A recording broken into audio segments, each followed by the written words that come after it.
ప్రభునందు ప్రియులైన మీకందరికీ యేసుక్రీస్తు ప్రభువారి నామములో శుభవందనాలు తెలియజేస్తూ ఉన్నాం. ఎడారిలో సెలయేర్లు అనే దిన ధ్యానము కొరకై స్వాగతం. మే 19. అతడు మాట్లాడుట చాలింపక ముందే, అబ్రహామును నా యజమానుని దేవుడైన యెహోవా స్తుతింపబడునుగాక. ఆయన నా యజమానునికి తన కృపను తన సత్యమును చూపుట మానలేదు అనెను. ఆదికాండం 24వ అధ్యాయం 15-27 వచనాలు. యథార్థమైన ప్రతి ప్రార్థనకి ఆ ప్రార్థన ముగియక ముందే జవాబు దొరుకుతుంది. మనం మాట్లాడుట చాలించక ముందే మనవి అంగీకరించబడుతుంది. ఎందుకంటే దేవుడెప్పుడో మాట ఇచ్చాడు. క్రీస్తు నామం పేరిట, అంటే క్రీస్తుతో ఏకమై ఆయన చిత్త ప్రకారం విశ్వాసంతో మనం అడిగినవన్నీ అనుగ్రహింపబడతాయని. దేవుని మాట నిరర్ధకం కానేరదు.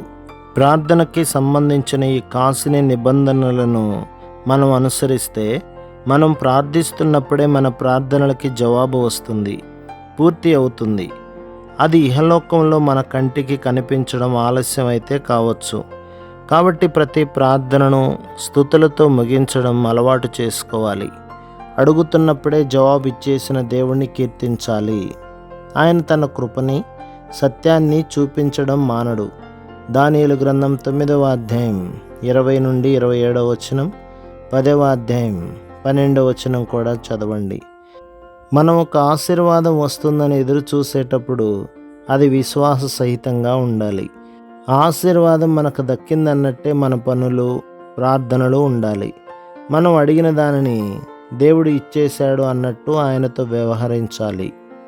మనం అడిగిన దానిని బట్టి ఆ భారాన్ని దేవుని మీదే మోపాలి. దాన్ని దేవుడు మనకు ఇచ్చేసినట్టే అనుకోవాలి. ఇదే మనకి ఉండవలసిన నమ్మకం.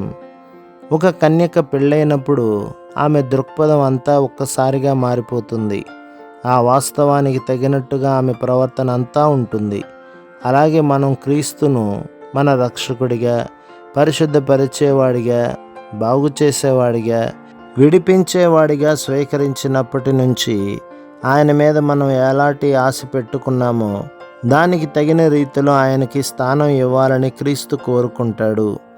ఆయనే మనకి సర్వస్వం అన్నది గుర్తించి ఆయన మన పట్ల ఏ విధంగా ఉండాలని ఎదురు చూస్తున్నామో అలా ఉంటున్నాడు అని నమ్మాలి. ప్రార్థనలో నేను అడిగిన మాట ప్రార్థించిన ప్రకారమే ప్రార్థిస్తుండగానే దక్కింది నాకు. ప్రభు మిమ్మును, మీ కుటుంబమును, మీ సంఘమును దీవించి ఆశీర్వదించునుగాక. ఆమేన్.